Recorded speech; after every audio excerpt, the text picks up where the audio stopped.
करते हैं सीधी विधायक पंडित केदारनाथ शुक्ल जी से। पंडित केदारनाथ शुक्ल को आप सभी जानते हैं, सीधी जिले के भारतीय जनता पार्टी के बड़े कद्दावर नेता हैं।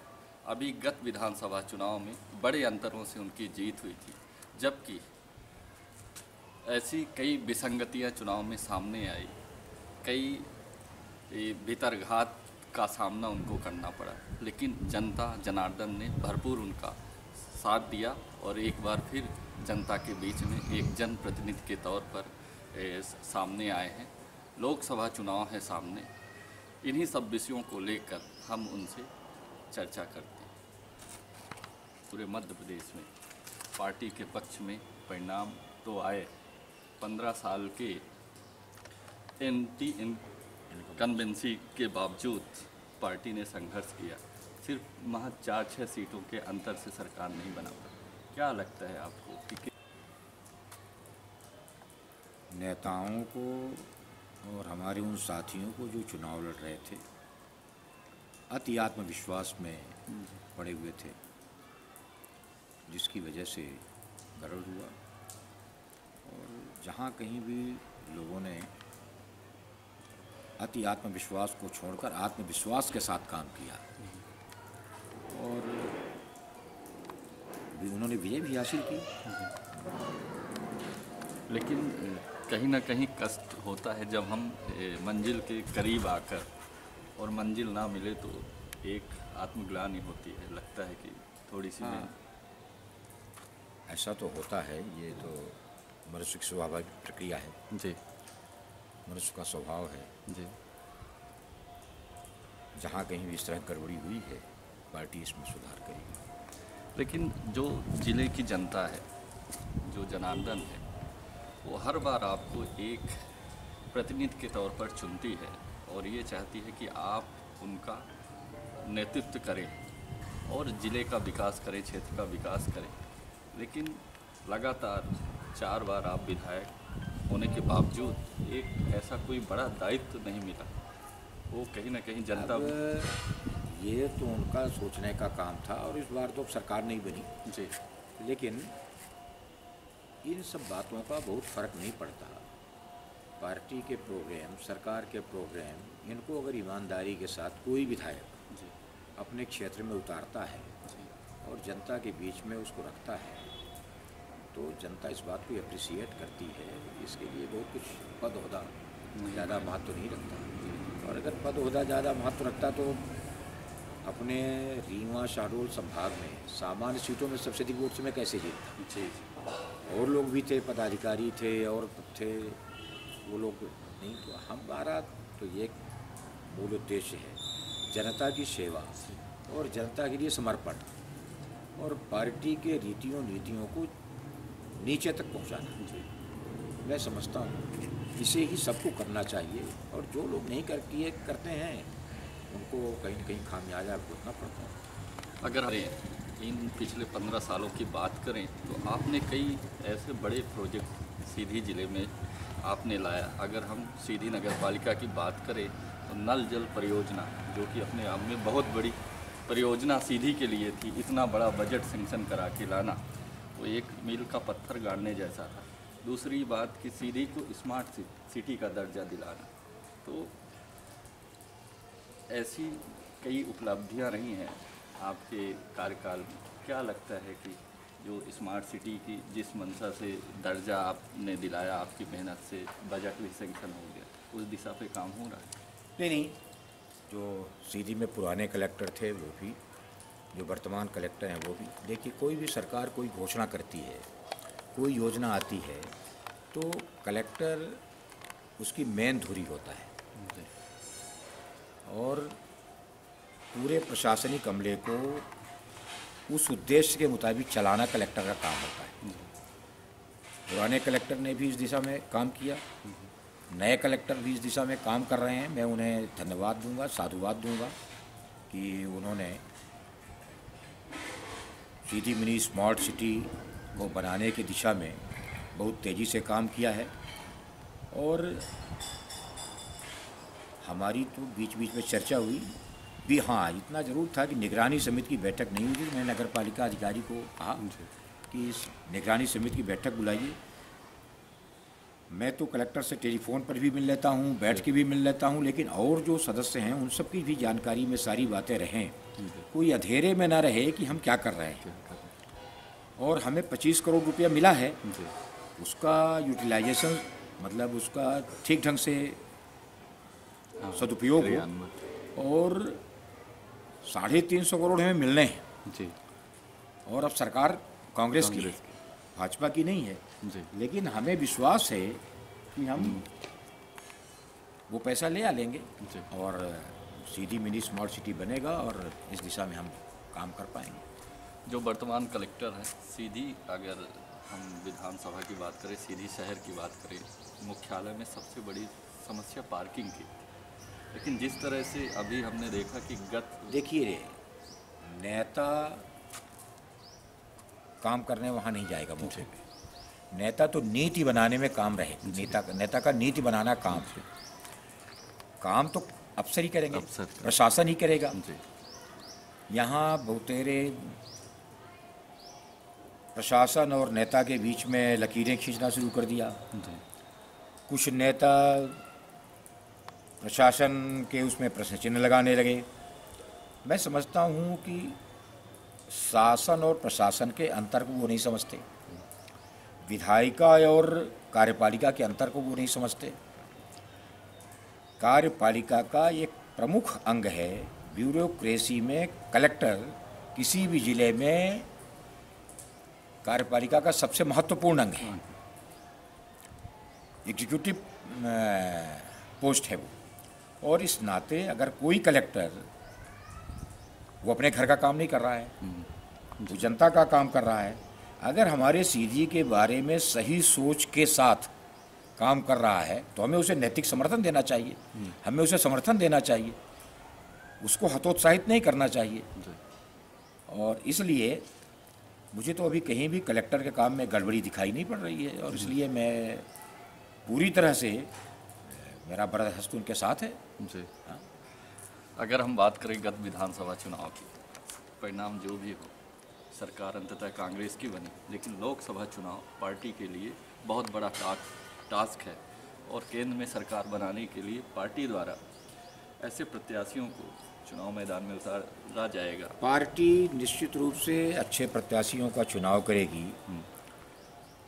ऐसे प्रत्याशी हतोत्साहित किए जाएंगे जिन्होंने उम्मीदवारों के खिलाफ उम्मीदवार लड़ाए, जी, पार्टी के खिलाफ उम्मीदवार लड़ाए, पार्टी के खिलाफ लोगों को फाइनेंस किया, जी, पैसा दिया। जी। कई विधानसभा क्षेत्रों में, एक अकेले सीधी विधानसभा क्षेत्र नहीं, जी, लोगों ने अपने परिवार के लोगों को सिंगरौली में चुनाव लड़ा दिया। जी। लोगों ने सीधी में 4 उम्मीदवारों को पैसा देकर के चुनाव लड़ा दिया। ऐसे लोगों की पहचान की जा चुकी है और पार्टी ऐसे लोगों को दरकिनार करेगी, क्योंकि ऐसे लोगों के पक्ष में ना ही नेतृत्व, जिले का नेतृत्व, ना ही जिले का सीधी, सिंगरौली, व्यवहारी यहाँ का संगठन और ना ही यहाँ का कार्यकर्ता ऐसे लोगों के लिए काम करने को बिल्कुल तैयार नहीं है। पार्टी के नेतृत्व को लोगों ने बताया है, हमसे भी बात करेंगे तो हम भी बताएंगे, सीधी में अच्छा उम्मीदवार आएगा, आप लोगों के अनुमान के मुताबिक आएगा और हम सीधी लोकसभा क्षेत्र को फिर जीतेंगे। लेकिन अगर हम बात करें तो आपसे बड़ा नेता कोई नहीं है, जो आपकी सीनियरिटी है, जो आपका कद है। पार्टी ने आपको पिछले 2 लोकसभा चुनाव में ऑफर भी किया और आपने ऑफर ठुकराने के बाद पार्टी ने किसी को नॉमिनेट किया। मैंने पार्टी का ऑफर ठुकराया नहीं जी। उस समय गोविंद मिश्रा भी सक्रिय थे और विधानसभा का चुनाव हार गए थे। मैंने टिकट नहीं मिला था या हार गए थे। 9 में क्या था, टिकट नहीं मिला था, टिकट नहीं है, टिकट नहीं। हाँ, तो मैंने उनका नाम पार्टी को सुझाव दिया था जी कि इनको लड़ा दीजिए। पार्टी ने उनको दिया भी, जिस टर्म्स एंड कंडीशंस पे मैंने उनका नाम बताया था उसको पार्टी ने माना। पिछली बार भी मैंने लड़ने से इनकार किया और मैंने किसी नाम पर ट्रिक कर दिया, लेकिन अगर उसके बाद सामने वाला अपने उस कसौटी पे सही नहीं उतर रहा है तो पार्टी नेतृत्व को ये पूरा अधिकार है कि उम्मीदवार बदलेगी और अच्छा उम्मीदवार देगी और जनता उसको फिर चुनेगी। अगर पार्टी आपको कहती है कि आप चुनाव लड़ें तो क्या आप तैयार? देखिए, मैं तो विधायक बन चुका हूँ। किसी और को भी अवसर मिल जाए, किसी नए आदमी को अवसर मिल जाए तो अच्छा है, यही सोच के मैंने 9 में भी टिकट रिफ्यूज़ किया और 14 में भी किया। मेरी मंशा अभी भी है कि कोई अच्छा आदमी सामने आ जाए, जी और अगर पार्टी समझती है कि नहीं अब मुझे ही लड़ना चाहिए तो मैं पार्टी के ऑफर को नहीं ठुकराऊंगा और चुनाव लड़ूंगा। क्योंकि इस बार पार्टी के लिए एक एक सीट महत्वपूर्ण है। इसीलिए मैं कह रहा हूँ कि इस बार नहीं ठुकराऊंगा, इस बार लड़ूंगा। जी जी जी। क्या प्रायोरिटीज होंगी संसदीय क्षेत्र? क्या लगता है कि पिछले कार्यकाल में जो काम होने चाहिए अगर अब होना चाहिए? देखिए, नरेंद्र मोदी जी की गरीबों के हित में की गई योजनाएं, लागू की गई योजनाएं। अभी मेरे पास एक गरीब आया था, अखबार की कटिंग लिए हुए था जी कि क्या भैया ये 3,000 रुपये महीने के पेंशन की पात्रता हमें भी है? जी हमने कहा बिल्कुल है, प्रस्ताव मंजूर हो गया है। और किसी भी गरीब को जो मजदूर है उसको 3,000 रुपये महीने की पेंशन की पात्रता, आवास की पात्रता और तमाम सारी चीज़ें मोदी जी ने तो चूल्हा दे दिया, चक्की दे दिया, गैस दे दिया, बिजली दे दिया। इन सब ये बातें जनता तक पहुंचाने की बात है। दूसरी बात, महत्वाकांक्षी रेल परियोजनाएं जी भी इस जिले के लिए हैं। एक बड़ी परियोजना जिसका प्रस्ताव मैंने किया था, जिस पर विचारण भी चल रहा है, जी जो शहडोल से इलाहाबाद को जोड़ने का है। जी ये उत्तर और दक्षिण के बीच में एक बड़ी धुरी होगी और शहडोल से इलाहाबाद की दूरी में लगभग 250 किलोमीटर का अंतर आएगा। जी और ये व्यावसायिक दृष्टिकोण से और यात्री के दृष्टिकोण से और आदिवासी क्षेत्रों को जोड़ने के दृष्टिकोण से बड़ी अच्छी परियोजना है। किसी भी सांसद को इस दिशा में काम करने का एक बहुत सुनहरा मौका है। सीधी जिला मुख्यालय में रेल आ रही है, ठीक है, लेकिन अगर सीधी जिला मुख्यालय को कटनी चौपन लाइन से जोड़ दिया जाए, चाहे शंकरपुर भदौरा में जोड़ दें और चाहे मड़वास से जोड़ दें, तो सीधी जिला मुख्यालय कटनी से भी सीधे जुड़ जाएगा, इधर मुगलसराय वगैरह से जुड़ जाएगा। तमाम सारी बातें, तो बहुत सारी बातें सोच पर निर्भर करती हैं। जो ललितपुर सिंगरौली रेलवे लाइन है, इसमें कुछ सोचने का नहीं था। ये तो 1952 से जब विंध्य प्रदेश था, विंध्य प्रदेश में ही संकल्प पारित करके ललितपुर सिंगरौली रेलवे लाइन का प्रस्ताव किया गया था। उस समय यह समीचीन थी। समीचीन इसलिए थी कि सीधी, रीवा, सतना, पन्ना, छतरपुर, टीकमगढ़, दतिया, शहडोल, ये सब इसमें थे। शहडोल और सतना में ट्रेन थी और दतिया में थी, बाकी जिले नहीं थे। तो इसलिए उस समय के नेताओं ने इन जिलों को जोड़ते हुए इस योजना को प्रस्तावित किया था और ये योजना प्रस्तावित हुई थी और तब से मांग चली आ रही थी। जब जनता सरकार आई 77 में, तो जमुना प्रसाद जी शास्त्री के नेतृत्व में तत्कालीन रेलवे मंत्री मधु दंडवती से मिले लोग, प्रधानमंत्री जी से मिले लोग, और माननीय मोरारजी भाई देसाई के निर्देश पर मधु दंडवती जी सीधी आए और सीधी में उन्होंने इस योजना की घोषणा कर दी, सर्वेक्षण की घोषणा कर दी। ये योजना बजटेड हुई, सर्वे हुआ, लेकिन जनता सरकार चली गई। लेकिन जब अटल जी आए तो उमा जी के नेतृत्व में इस लाइन के लिए लोगों ने मांग किया और अटल जी ने 3 फरवरी 1999 को आकर के खजुराहो में इसका शिलान्यास कर दिया। आप जानते हैं कि खजुराहो से ललितपुर तक तो बन भी चुकी, उसमें तो ट्रेन भी चलने लगी। वो ललितपुर सिंगरौली रेलवे लाइन का शिलान्यास था। और जब मोदी जी आए तो आप पत्रकार हैं, आप अखबारों में पढ़िएगा, कुर्सी पर बैठने के दूसरे तीसरे महीने ही उन्होंने ललितपुर सिंगरौली रेलवे लाइन से संबंधित जितने कागजात थे उनको लेकर मध्य प्रदेश विधानसभा से हम लोगों ने जो संकल्प पारित किए थे उनको सबको लेकर एक वीसी आयोजित किया था। मध्य प्रदेश का चीफ सेक्रेटरी, तत्कालीन चीफ सेक्रेटरी इसका जवाब नहीं दे सके थे। तब उन्होंने फटकार लगाई थी और इस लाइन को 5 साल के अंदर पूरा करने का संकल्प दोहराया था।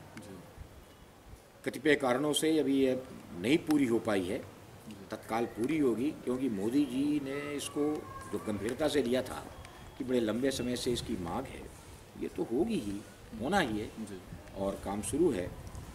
और हम इसी पर सिर पटकते रहें तो नई बात ना करें, पुरानी लकीर ही पीटते रहें जिस पर काम हो रहा है, ये इसमें थोड़ी जल्दी हो, इस बात का प्रयास जरूर होना चाहिए।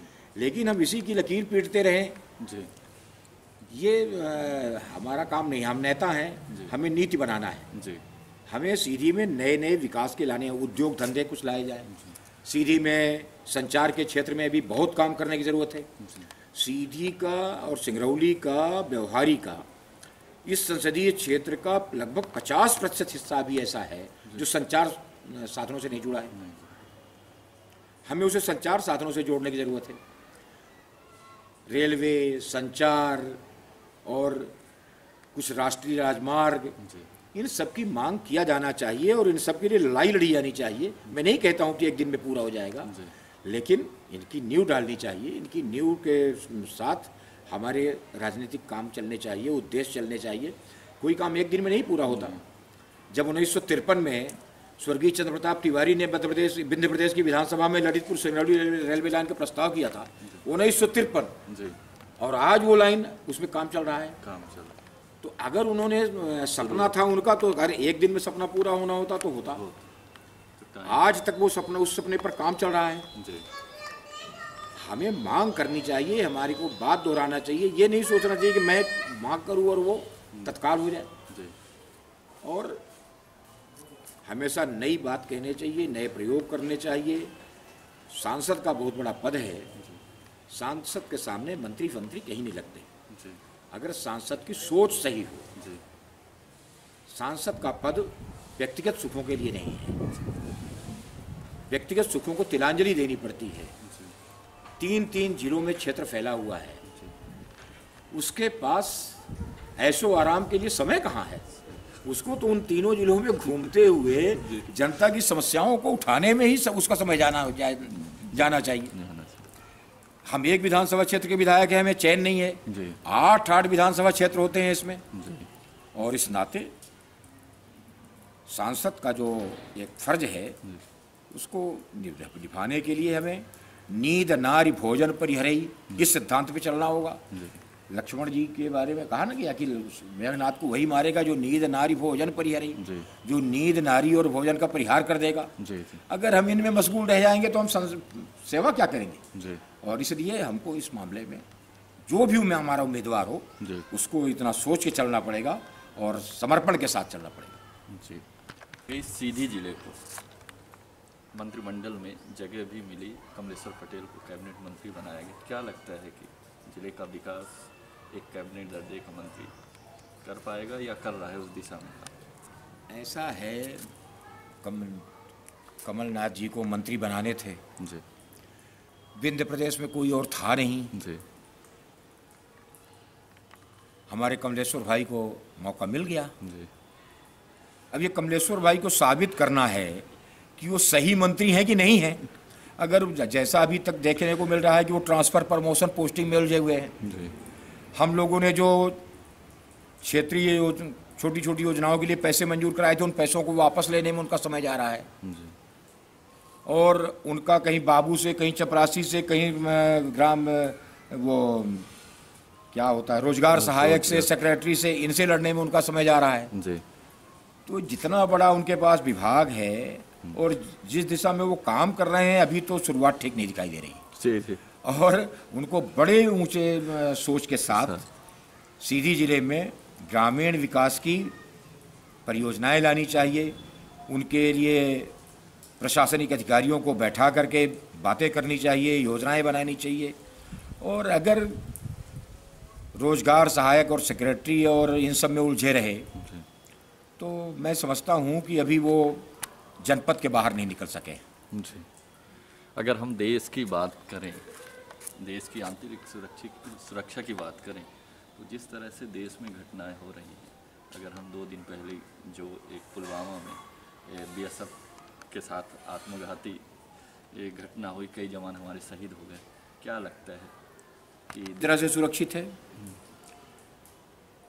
ये आत्मघाती हमला जो हुआ उनका उस व्यक्ति ने आत्मघात करके हमारे 40 जवानों के साथ। ये जो हमारे प्रधानमंत्री की नीतियां हैं, उनसे आतंकवादियों में बौखलाहट है जी। हम इस मामले में, पुलवामा कांड में, हमारी सरकार चैन से नहीं बैठेगी जब तक हम इसका बदला अच्छी तरह से नहीं ले लेते। जी। और पूरा भारतवर्ष इस मामले में एक है। जी। आपने अंदाजा किया, जिन विरोधी दलों के नेता कल तक किसी बात पर प्रश्नवाचक लगाते थे, कल सब मोदी जी के झंडे के नीचे एक साथ खड़े हैं। जी। और पाकिस्तान को इसका खामियाजा भुगतना पड़ेगा। देश पूरी तरह सुरक्षित है, लेकिन पाकिस्तान असुरक्षित हो गया है। लेकिन अगर हम जिस तरह से हम पिछले कार्यकाल की बात करें, यूपी सरकार की बात करें, तो उनके कार्यकाल में सार्वजनिक घटनाएं हुई हैं, बमबारी हुआ है, ब्लास्ट हुआ है सार्वजनिक स्थानों में, लेकिन इन 5 सालों में सेना को टारगेट किया गया। बहुत सारे मामलों में नियंत्रण कायम हुआ है जी। और उस नियंत्रण की वजह से अब आतंकवादियों को ये लगने लगा है कि हम उस तरह की घटनाएं नहीं कर सकते। जी। तो उन्होंने सेना पर, सेना के जवानों पर निशाना लगाया है। जी। लेकिन हम सावधान हैं। अब जो हो गई गड़बड़ी हो गई, लेकिन अब आगे देखिए होता है क्या। जी। अब इस बात को बहुत ज़्यादा खुल के कहना, और शासन को भी, सुरक्षा कमेटी को भी कहने की ज़रूरत नहीं, लेकिन मोदी जी सोए नहीं है जब से ये कांड हुआ है। जी। और कुछ न कुछ परिणाम सामने आए। लोकसभा चुनाव है, जिस तरह से बुआ बबुआ का गठबंधन हुआ है और जिस तरह से पूरे विरोधी ताकतें एकजुट हुई हैं मोदी जी को परास्त करने में, क्या लगता है कि 2019 में फिर से केंद्र में मोदी की सरकार आएगी? समझदार आदमी मुलायम सिंह की तरह आशीर्वाद देता है कि मोदी जी आप फिर प्रधानमंत्री बनो, आप बहुत अच्छे काम कर रहे हो। और जो समझदार लोग हैं इस गठबंधन को पहचानेंगे और बुआ बबुआ को रिफ्यूज़ करेंगे। क्या लगता है कि सरकार मोदी जी के नेतृत्व में फिर बनेगी। आप ये जो पुलवामा कांड हुआ है, आप जवानों को जो शहीद हुए उनको श्रद्धांजलि किस रूप में देना चाहते हैं? मैं उन्हें विनम्र श्रद्धांजलि देता हूं। मेरी अश्रुपूरित श्रद्धांजलि उनके लिए है, और उनके मौत का बदला, उनके शहीद होने का बदला ठीक से ये सरकार ले सके। जिस दिन सरकार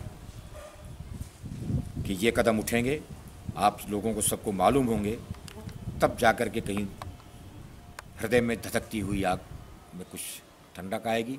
अभी तो सीना क्रोध से धधक रहा है, आंखों में आंसू हैं, सीने में धधक है। और उनके प्रति मेरी विनम्र श्रद्धांजलि है, उन परिवारों के प्रति है, और देश के प्रति है। भारत माता के सम्मान के लिए यह सरकार हर कदम उठाएगी। हाँ।